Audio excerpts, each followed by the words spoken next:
What's good, everybody? Welcome once again to Power After Hours, your favorite power podcast. Jeff on this side, Krissy on the other side. We're here to recap Reckonings, Power, Book 3, Raising Kanan, Season 3, Episode 8. This is the Power After Hours YouTube channel. Like this video if you love what you're hearing. Tell a friend to tell a friend. If you're here for the first time, shout out to you. If you're a returning guest, shout out to you. Shout out to the podcast gang as well. Send this out to all your people and let them know that we are live, we are direct, and we are ready to rock and talk about some Raising Kanan. Krissy, this is a big day for you. This is huge. This is a huge day for you. I don't think a lot of people, if you follow our show and you are regular, you know, you've watched episode 8, and this week is a victory lap week, I think, for you, Krissy. This is really a victory lap week. I mean, there's so many amazing things that are happening in this episode. And I have never been happier to come and do a podcast with you today. I bet you haven't. I bet you have it. I know you are hyped. I know you're good. Couple of things. Speak on it. One, I have to honor my agreement from last week that I said for the first 30 minutes, and the time is going, by the way. For the first 30 minutes of this pod, I got no jokes for Krissy. So that if you don't see any witty repartee within the first 30 minutes, you know why. Secondly, there is a lot of vindication. We're going to get to a lot. There's a lot of vindication on this podcast. And this is just the tip of the iceberg for Krissy and her victory lap. This is one reason. But let's get into the episode. Krissy, you have the floor. What did you think about this episode? I mean, this was a really solid episode. I mean, we're getting a lot. We're getting into the meat of what this season I think is supposed to be about. I think we're turning into a mother versus son thing that's happening, and I feel like this episode set us up for a really solid ending to the season. You know what I mean? There's only so many different ways we can go. This was a really good episode. Like, a lot of answers were given, but a lot of open-ended like there's still so much left to be answered. Like, I'm flustered because, one, I can say whatever the hell I want to without Jeff checking it, and 100%. Two, it's like I've never felt so free coming into a podcast episode. You know, I mean, I have never felt so free, to the point where I had to even shoot Jeff a text saying it's lit. It is so good. And I actually almost forgot about the 30 minutes until you texted me and reminded me. Oh, so kudos to you for being I honor my agreements. And even if I didn't, your little friends in the chat gang, the live chat gang, were gonna be like, "Oh, hold on." I probably would have seen mad yellow flags thrown up in the chat, personal foul me and calling me calling text on me because I didn't honor my agreement. So yes, I am. We gonna get to it.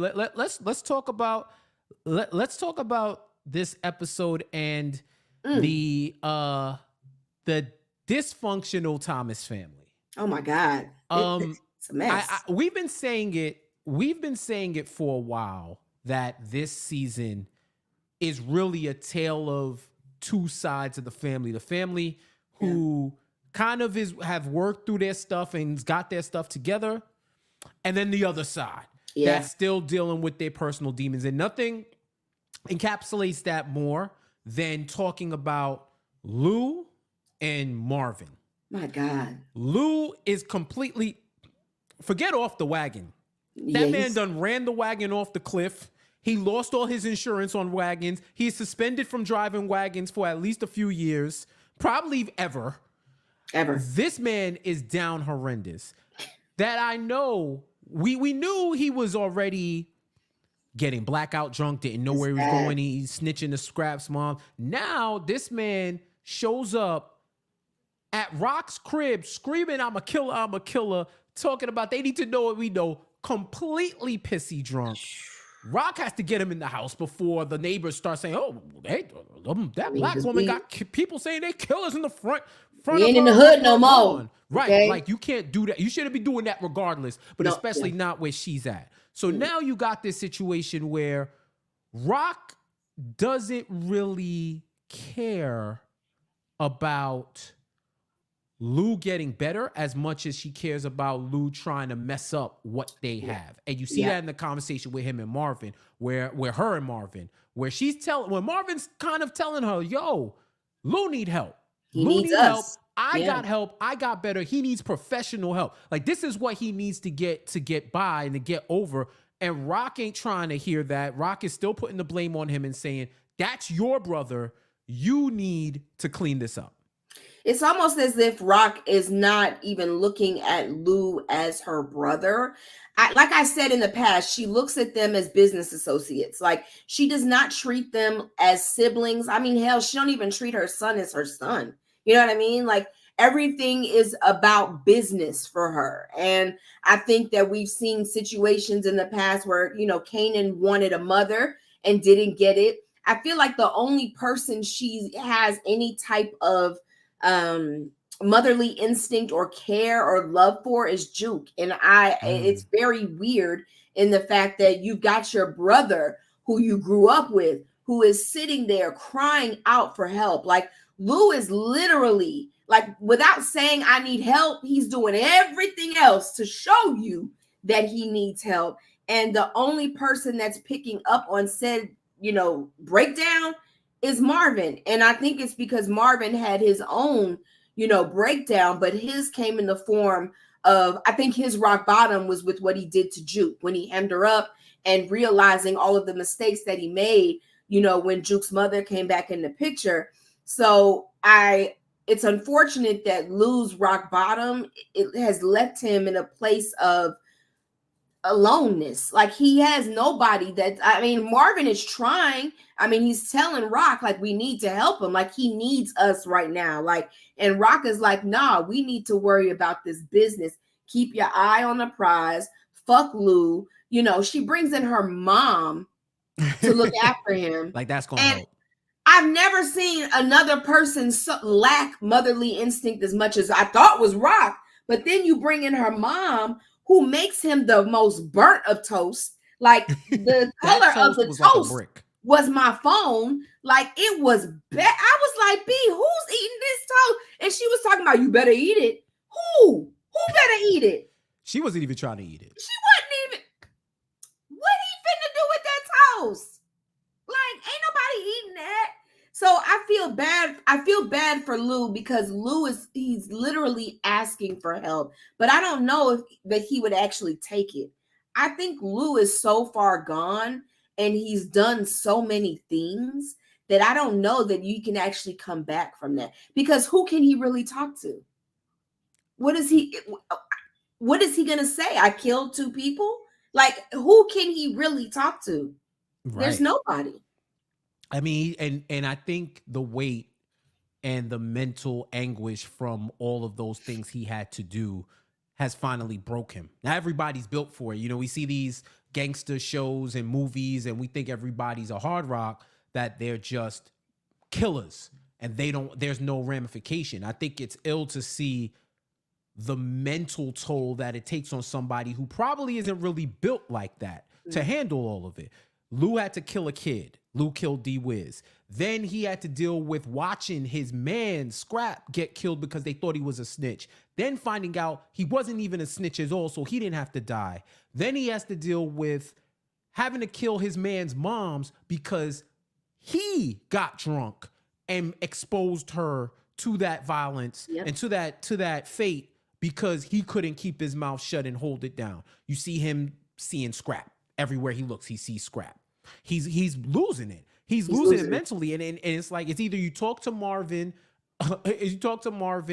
and that doesn't really go through, or you talk to your nephew to commiserate over how much Raq. You hate somebody. That's like fuck Raq. This is y'all have the fuck Raq fan club. You Ronnie, Roddy and Kanan. Y'all are the most hated. It snaps and pops now too. Right? Snaps and pop now too. Y'all are your own secret society, unified in your hatred for this woman. Where Loki, it's probably 50-50 on her blame, but there's a lot of mirror reflections that need to be looked at.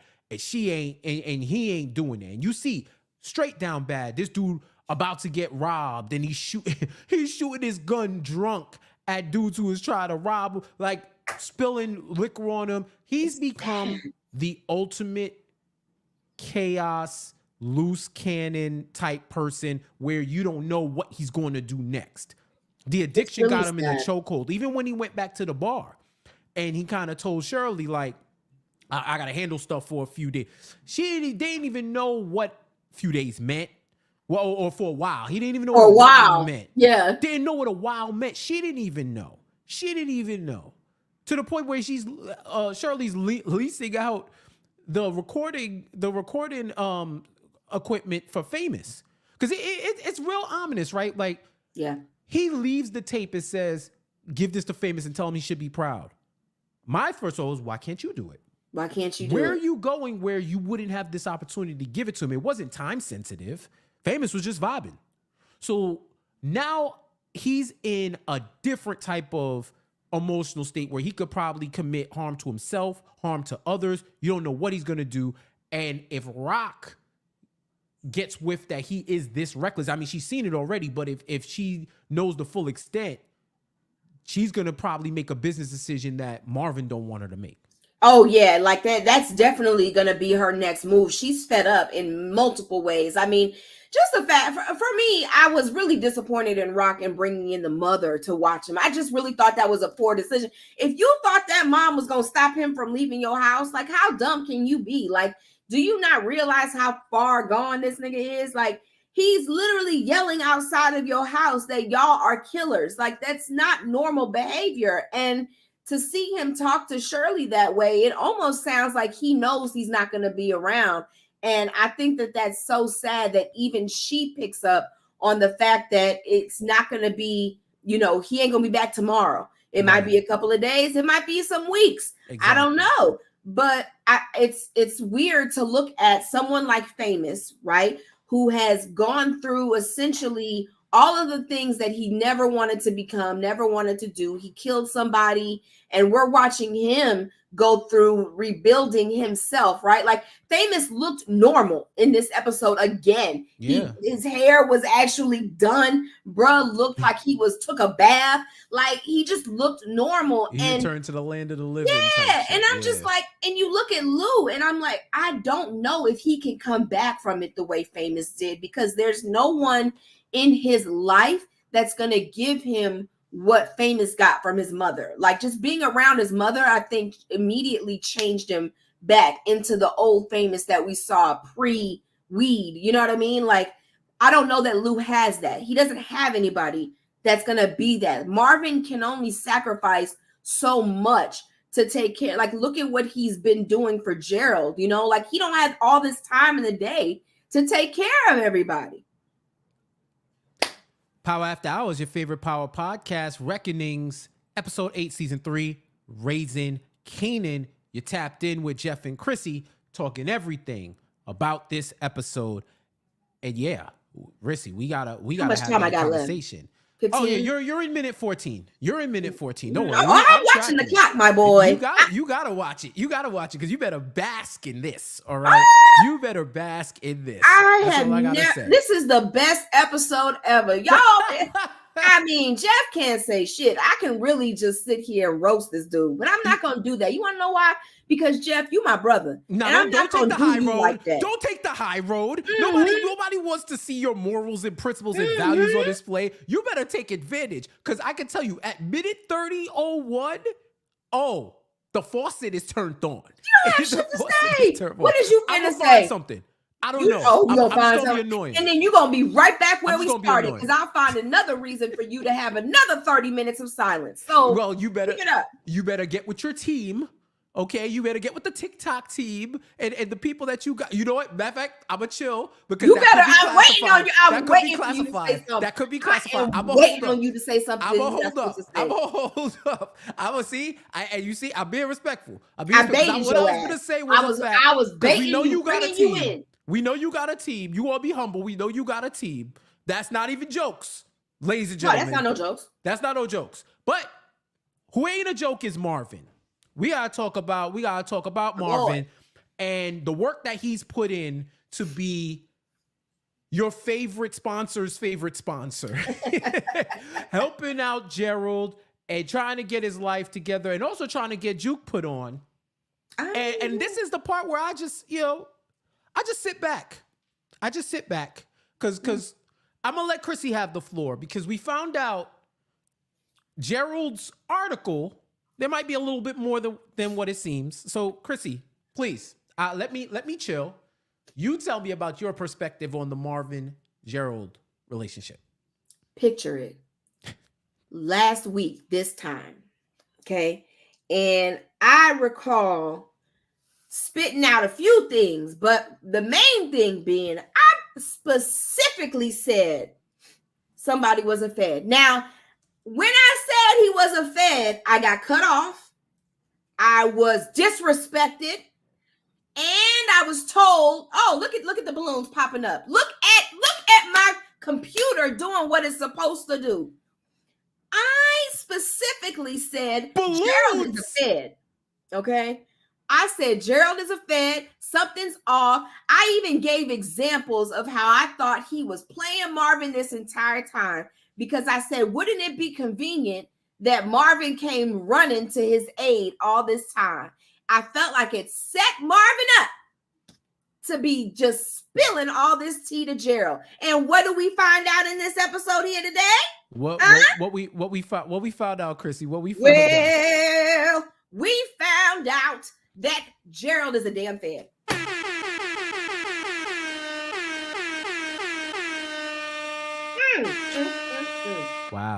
Wow. I've never felt so vindicated in all my years. There was a lot of mistakes made in my 10-year career here with Jeff on this here podcast. I've called people Feds that didn't deserve to be called Feds. They were good people, humble people. And I just want to say, I was right. Not only was I right, I was 100% on the money with my reasonings. It's a beautiful day. It is a beautiful day.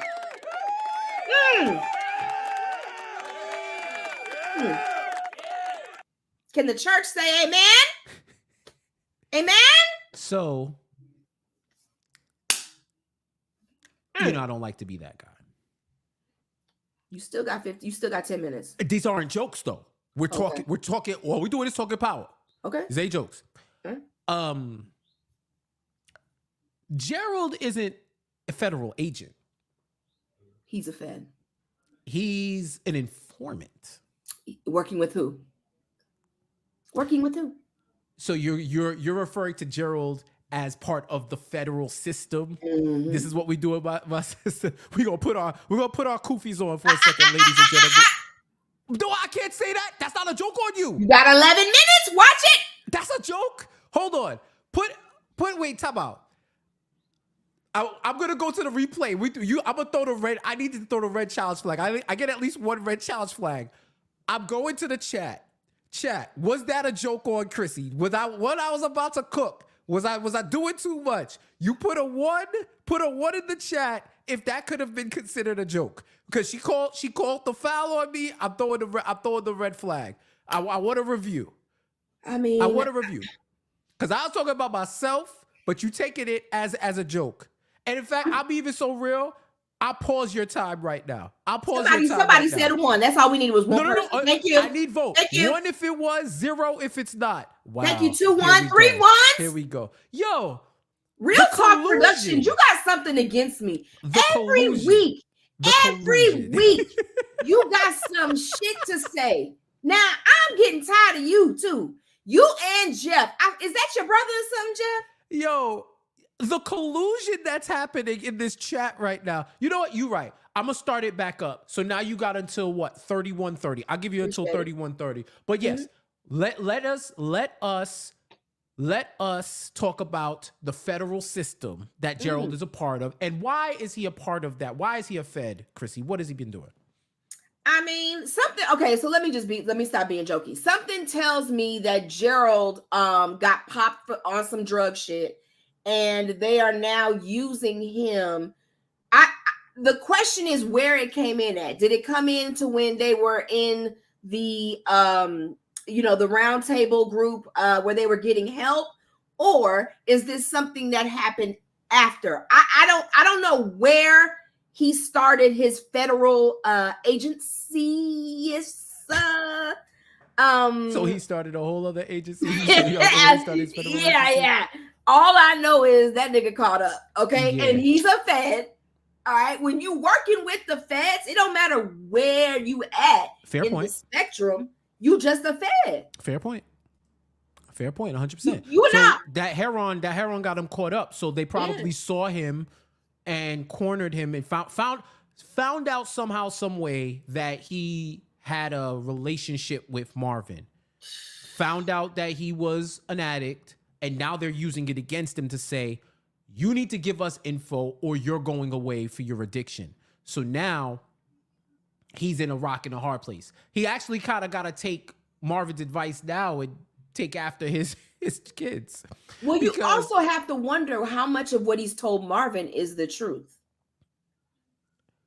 Because, like, we watched him in last week's episode where he told us about how there was no one else for the kids. They don't have a mother. He doesn't have any family. But we don't know if at this point, all we know is Gerald is working with the Feds. Now I have to question everything that he said, previously. So I don't believe shit that he said at this point. I don't know if what he's saying is the truth. So I think he hasn't been this whole time. I think he was actually an addict because remember, Marvin did not become the person of interest until this season, until the Feds came in after the big hit, after what happened in season 2. So he just got found out. Now, what would be ill is if that whole situation where Marvin found him with those guys and had to pay them off, was a setup. Pay off his debt. If that was a setup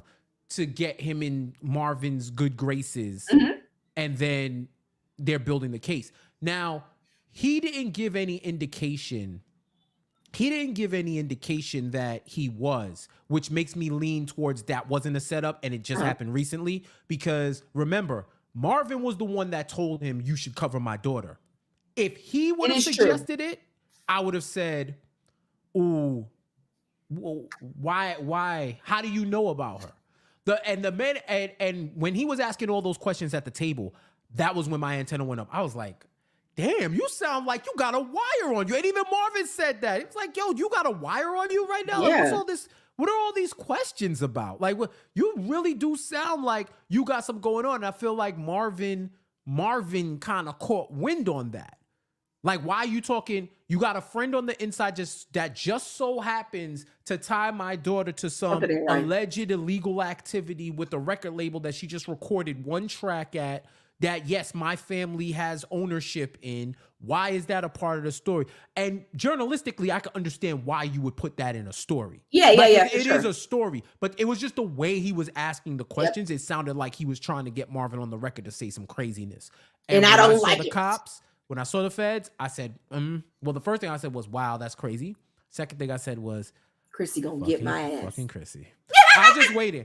I'm gonna keep it real. I wasn't saying nothing. I was like, yo, she's going to text and she is going to run a lap.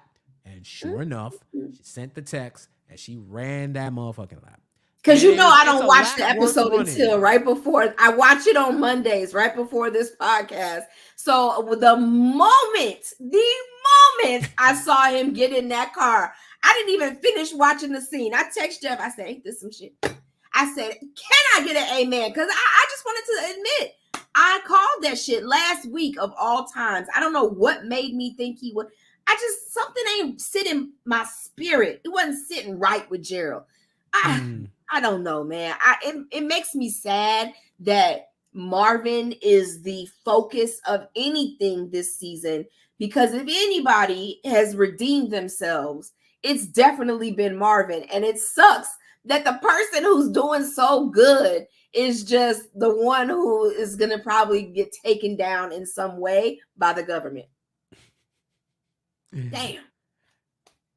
Shout out to good brother Mars who said that Gerald needs Shanti from Force, Janard's girl, to get him clear. I was like, yeah, 30 days. He ain't never gonna touch that shit again. He ain't ever gonna touch that shit again. Now, the one person that can help or harm in this situation, now that we know Gerald is a Fed, hashtag Gerald's a Fed.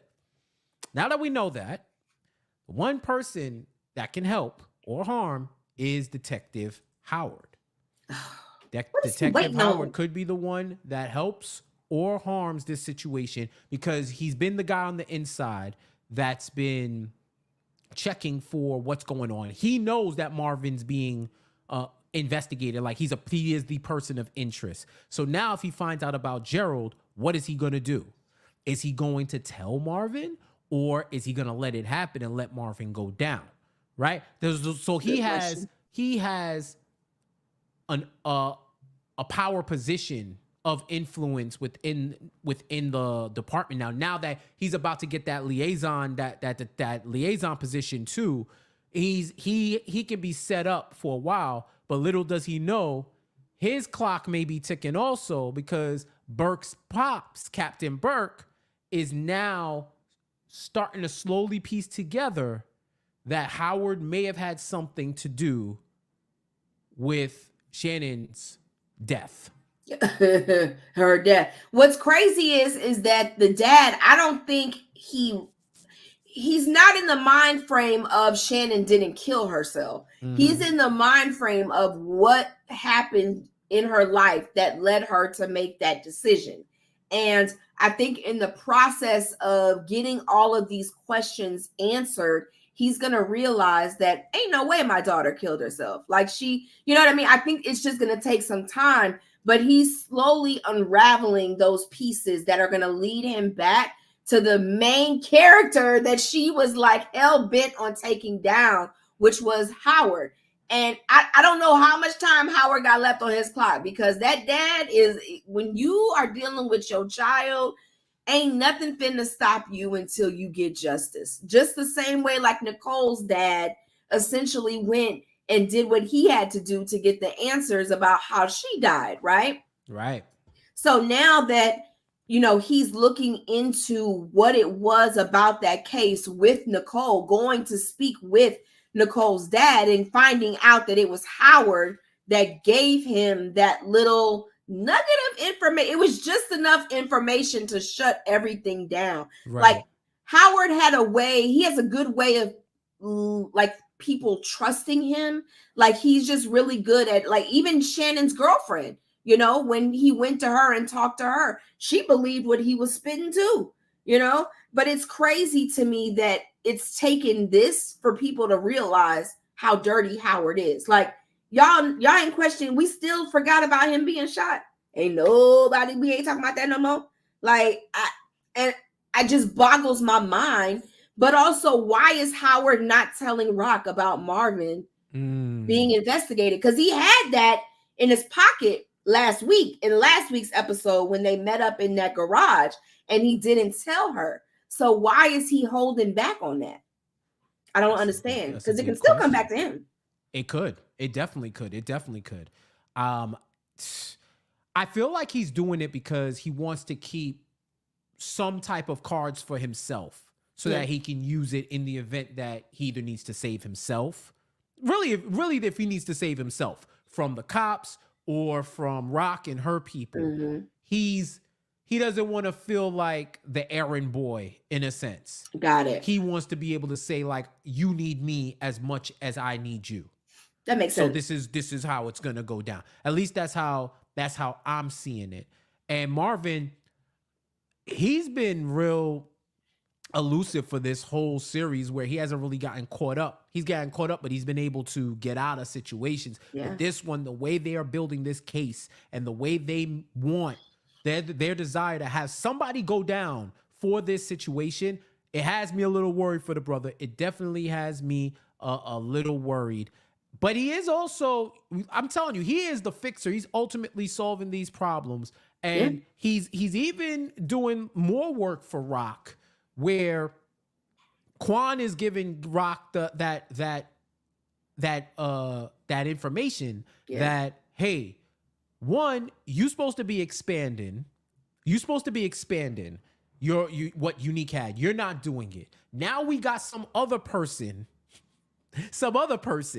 quote unquote, selling heroin in our neighborhoods. They're encroaching on our territory, and we need you to make an example out of them. Yep. Little does she know, the person that is her competition is her own fucking son. Is Kanan, right? So she sends Marvin out. Yo, I need to find out what Kanan is up to.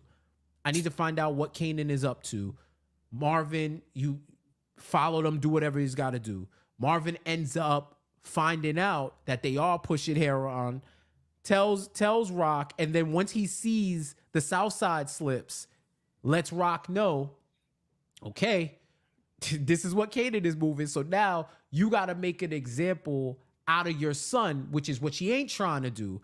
It's almost like, I want to get back in the game, not like this.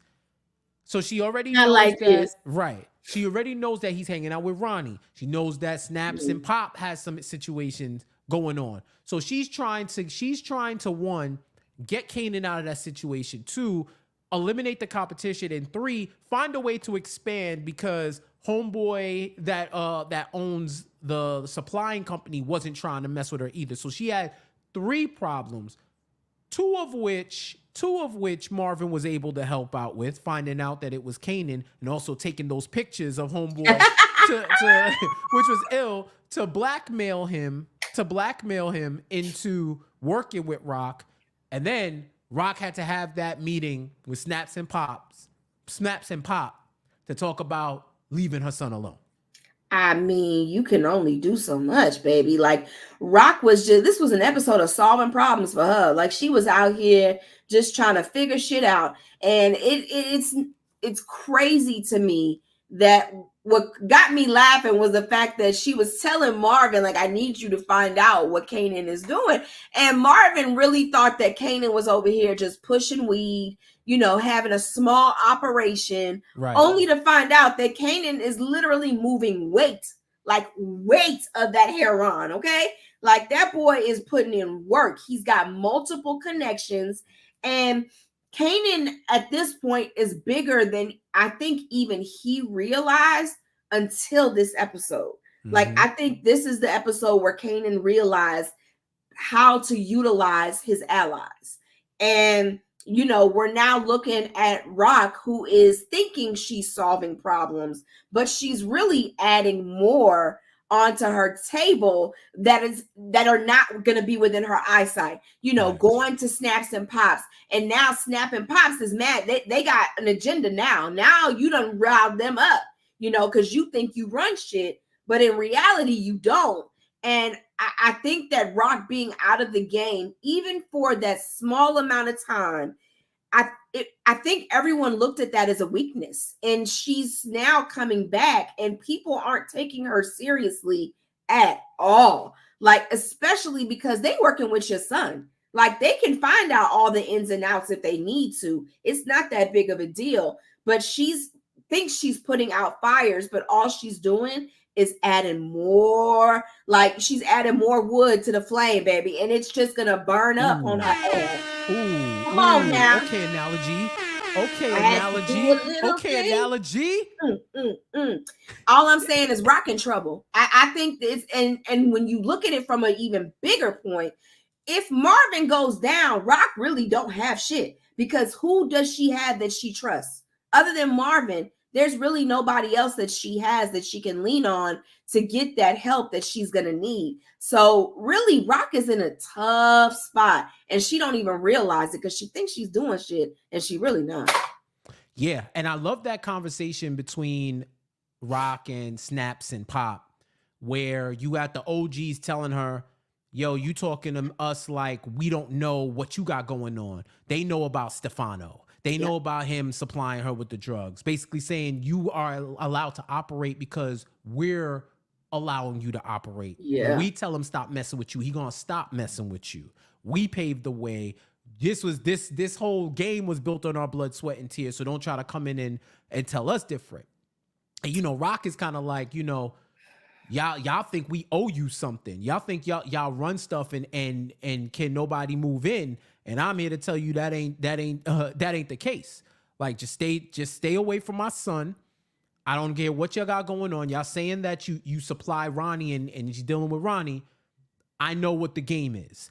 And that created a tension that wasn't established before. And now it's ill because she's now made another enemy just by stepping up for her family and having that boldness to go in to another crew's domain and tell them what it is. She did that with Joaquin. She did that with homeboy. I was about to call him Cadillac.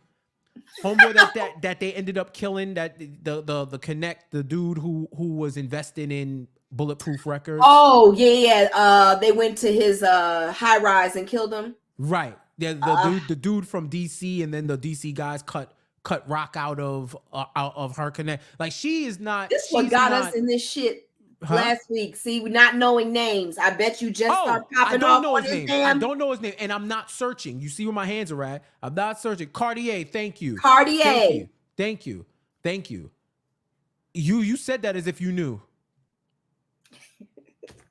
You said that as if you knew. I'm gonna let you pop off because the time is up. Overtime. I gave you overtime. I told you. You should have took advantage when you had the first 30. Now you talk it as if I knew that all the way. You was about to call that man Rolex. No, that's your ass that was about to call him that. Don't even. You was talking about Cadillac. Get out of here. I was closer than you were. You called him, what's his name? Okay. All right. And who's in the Cadillac was close enough. Thank you. Don't lie to you know this what? man. I appreciate y'all keeping it real now, because y'all just wanted to see me go through my fantasy football punishment type shit, and y'all wanted me to get off. I appreciate y'all keeping it 100 now. Anyway though, Raq has stepped into people's domain, and now she's creating another enemy. Yeah. I thought the conflict was gonna be her and Ronnie, like the main conflict, but now that's including Kanan, because we see Kanan has had this ruthless aggression about him where he knows he can use Ronnie to get whatever he needs done. Ooh. Yo, when the social worker rolled up on him and said, you need to go back home. If you do, then you violate the terms and whatnot. Had Ronnie roll up to her, say maybe 10 words. That white lady's scared. Shook. Ronnie said she won't be a problem anymore. Won't be any problem anymore. Like, this is now what Raq has to deal with. Not to mention, Raq has been making the moves that she needs to make. She's been making the moves. She got Marvin to get the pictures. And then, shout out to Pernessa, who did the most masterful level dry snitching I think I've seen in this show, where she's like, hey, and not too many certain terms, Ronnie crazy. I ain't trying to get in the middle of nothing. I gotta protect my son. I'm not trying, like, things are going on. I don't want in the middle of it. Oh yeah, and then he got this weird homegirl from the bodega. Oh, and she said that. I said, and I love that she spoke for all of us when Pernessa said, I ain't trying to see all of that. Like, that's weird. Him and Juliana. That was kind of nasty. I was trying to think about it. And when Raq tried to press her a little bit more, she was just like, Raq, I don't want no part. I'm good. I don't want no problems. And Raq already knew. Raq already knew, to the point where she has the ultimate respect in the hood, and everybody who knows her. They give her enough respect to give her the time of day, even if they don't rock with her like that. Like, her to be able to roll up to Joaquin and say, yo, Juliana's been playing you. She messy. Like, ever since her husband's been out the picture, think about how she's been moving. Is she taking calls without you? Is she being more distant? She's made her own cut and probably told him, like, this is involving my family.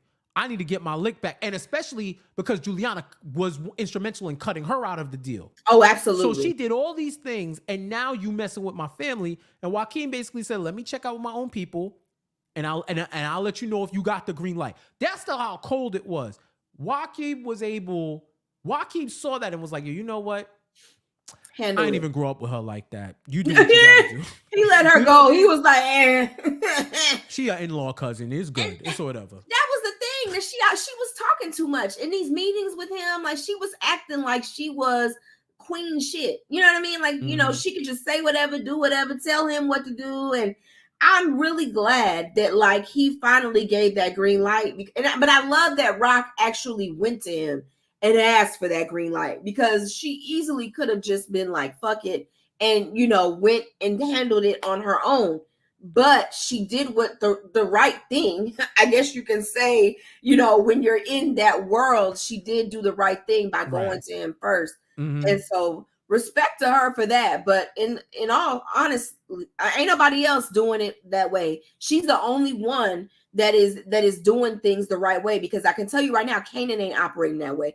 He out here going left, right, front, back. He's playing a game like it's just, and people are out here really dying. Like, you sending Ronnie to scare that white lady. She may never come to work again. She may never come to work again. And I can honestly say I wouldn't blame her. But what gets me is that conversation when it was him, Ronnie, Snaps, and Pops, they keep bringing up DEF CON. Like, they brought it up again in this episode where, you know, he was talking about how, you know, Raq was the only female that they ever heard of DEF CON messing with. And I found that to be very interesting that the writers put that in there, because that tells me that the whole angle of DEF CON being his father is going to come to light at some point, that your dad is actually a cop and it was never DEF CON. And I think partly Raq used that as a means to have an end in this world, you know, DEF CON being her baby daddy. But if that is actually found out, if Kanan actually decides to leak that, it really does break down everything that Raq has built. Like, you everything that you stood on was a lie. It was a lie. Yeah. So I think that being put in there was very intentional. Just saying. I'm keep my eyes open. Definitely keep my eyes open for that. Also, speaking of vindication, shout out to Jaleel. He did say Juliana was gone this episode. So, you know, Jaleel, you got one episode free from me to talk whatever you got to talk. Yeah. Cause I ain't gonna threaten you with excommunication. It's fine. You ain't gonna get kicked out. You ain't gonna get kicked out. But yeah, and Raq was talking her shit when she killed Juliana too. I love the scene where she was like, I have money. Like, she was just gonna pay Raq off and be good, and Raq shot her in the leg, and she was like, yo, it's that serious? When she did that, I was like, oh, you're not gonna stay. You're not getting out of this alive. Because once you shoot somebody in the kneecaps like that, that's the prerequisite to being shot dead. Like, yeah, it's like, your time is up. I'm like, damn, Raq ain't no price. Raq ain't no price, Raq. In my kneecap in the 90s, it might have took out my ACL and my MCL and my LDL. She was like, Joaquin not gonna like this. Raq was like, Joaquin, know I'm here. That's when I think Juliana knew that her time was up. Was the fact that her cousin knew she was there. She was like, oh, damn, well. Yeah, like, wow, that's crazy. Real. Would have just said, wow, that's crazy. She was old. You want something to drink? I'm going to go in the kitchen and then run right out the back door. She was too happy cleaning whatever the hell she was cleaning. Yeah, she was hype. She had a man. She had her own side business. And now Raq found out.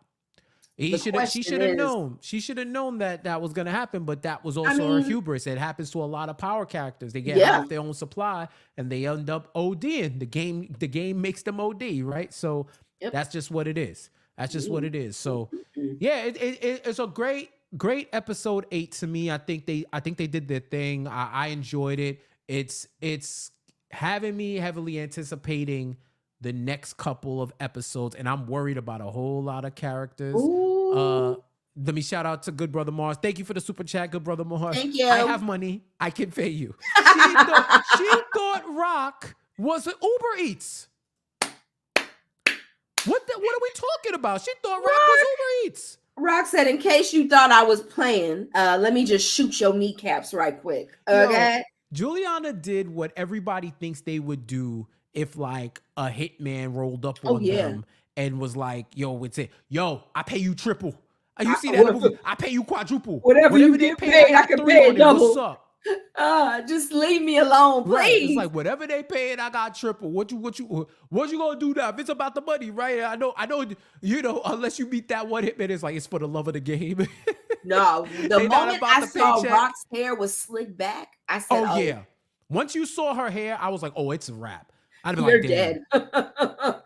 Rock don't slick back that hair except when it's time to murder somebody. On all of that. She was straight Call of Duty on that. Like she was taking no prisoners. Precision. She unlocked mad achievements after that hit. What got me is when she turned the light off. I was like, oh, how nice. She's not gonna run up her electric bill. That's a bomb. She was like, yeah, I don't want you to raise up this electric bill in depth. Let me turn the light off. But Rock got a fit off and slicked her hair back to kill Juliana. It's like she been waiting.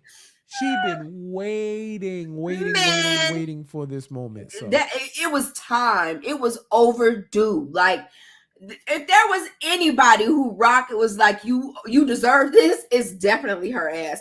And if she could kill her own son, Kanan deserves one too. A good ass whooping because he's acting up. 100%. Where's my belt? I don't know what's gonna happen, but these last few episodes, it's gonna be a lot of death. I think it's a lot. I think we're gonna look at this. Might be the season where we see a lot of blood. I think it's I think we're gonna lose main characters this season. I think if Juliana's death is telling, I don't see everybody making it out of this. It wouldn't surprise me if Lou doesn't make it, and it definitely wouldn't surprise me if Marvin doesn't make it. Yeah. And shout out to who said it? Devin. Shout out to Devin, who was talking about Rock's speech at the end. Like she was talking about her mistakes. Yeah. She was talking about her mistakes. And she said, I learned from my mistakes, Juliana. So that's when I come back, because I always come back. I know how to correct what I fucked up the first time around. And that's all that is. That's all this is, a correction. A correction. She called her a correct. Yo, she was Control Z to Rock right there. That was just a mistake that she needed to make. It's nuts. It's nuts. It's nuts. HFG, thank you for the super chat. Thank you. Let's get this up. Rock told Snaps that the real winner is the one who turns off the light. So I love that she turned off Juliana's house light on the way out. Yes. Come through. HFG, you got your third eye open. I see it. Ooh, you done caught us off guard. Look at it. That's something Jeff usually catches. And I be sitting here like, Hey, that's why we got the best power community on the planet. No, they be looking at the deeper, darker criminal links, right? Like that's poetry right there. Look at Jaleel. Good catch, HFG. Yeah, Jaleel. Thanks.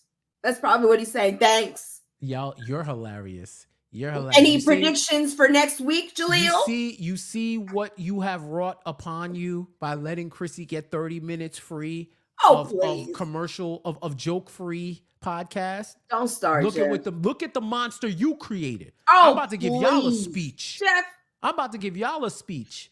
Y'all call me the monster while you manufacture one right in front of our face. You over here with your button-up shirt. I'm just a monster that don't smile and glasses, and you be Ronnie right now. Not it was you worth it. You are wearing the fit of Ronnie. Okay? Yeah, just put on some glasses and you straight, my boy. All right? And you good. I'm just gonna come on next week. I'm just gonna come on the podcast and just stare at the camera for the first 5 minutes. It'll be fine. I told you not to unmute, nigga. The way he talks is so wild, bro. He's crazy. Roddy is crazy. They saying I need to come on the podcast with Honey Nut Cheerios and a glasses and a We button tear up them shits up, bro. with a whole bowl of cereal. Y'all are nuts. I love our listeners. I love our listeners. Y'all the Krissy, what best. else you got to say about this before we peace out? Nah, man, I just want to say that I cannot wait to see how the federal operations continue throughout this season. And, you know, Jeff, next time, don't doubt me because I know what the fuck I'm talking about. You know what I'm saying? Just that's it.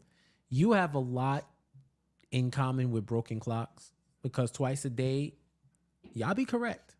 If it's two things y'all gonna do, is be correct at least twice. And You were are correct. such And a hater. Oh, Like you as long as you can't. know. I know the moment you saw Gerald get in that car, I you was said, sick. I was sick. I ain't going. I I'm not going know. front. I was sick. I was sick because I was like, yo, oh my God, she was right. You I was can't take it. You cannot handle it. Lois the Keys, I was definitely happy for you because I was like, yo, it's like you it's like you shot like 50 paintballs in a room and you caught one person. I'm so happy you caught that one person. I'm so happy you caught that one person. I caught the one that mattered or some shit. You caught the one that was like, oh shit, I didn't think he was gonna get caught, but he was. But that's what it is. Haters gonna hate. Man, that's it. Episode 8. We got episode 9, I believe. Yeah, it's this week. Episode 9 is this week. Y'all enjoy it, man. And thank you so much for tapping in. Thank you so much to everybody who supports this pod, whether you listen to it in audio form, or you watch it live with us, or you watch it on the replay. We appreciate you. And as I always say, definitely share this pod, share this channel with anybody you know likes power. Y'all know the conversations we have here. You love it. We love it. We love inviting new people into the community, especially for our live shows. So definitely tap in with them. And let them know that this is the place to be. Period. This is the place to be. You know what I mean, Krissy? Why shitting day? You know, we are the shit. Like, ain't no feds over here, okay? We just keep it real, keep it 100 all the time. And if you guys bring people up over here, we can shut Jeff up some more. Like, the more people, the better. We can hold this down, my people. Exactly. We can hold it down keep Jeff quiet all 2024. Okay. Yes, and definitely shout out to my wife Kelly with the great programming note. Definitely like the videos too. I know y'all are on here. Yes. If y'all are on here live, I know y'all are interacting and doing all of that. Like these videos. YouTube's algorithm's gonna algorithm. We get pushed to more people if you like, if you comment. Even if you got something to say about this, just drop a comment. That way we can reach more people. We're doing it with the organic growth here. You know, no additives, no preservatives, no artificial flavors or sweetness. Not keep Jeff quiet 2024. Please. Yes! But yeah. Definitely do that for us. If you listen to this podcast in audio form, you can't really tap into the live. As always, I say I would appreciate if y'all from the audio gang come in and subscribe to the channel, like the videos, comment there too, because if you can't get to us directly, you know, if you listen to audio and you want to be a part of the conversation, we're doing it in the YouTube channel as well. So definitely tap in with us there. Krissy, where can the people find you? You guys can find me on every social media channel at Krissy B. Davis. I keeps it simple for everybody, okay? What about you, Jeff? You know, I'm making it pretty, you know? I'm gonna have some music for you next time. The little music.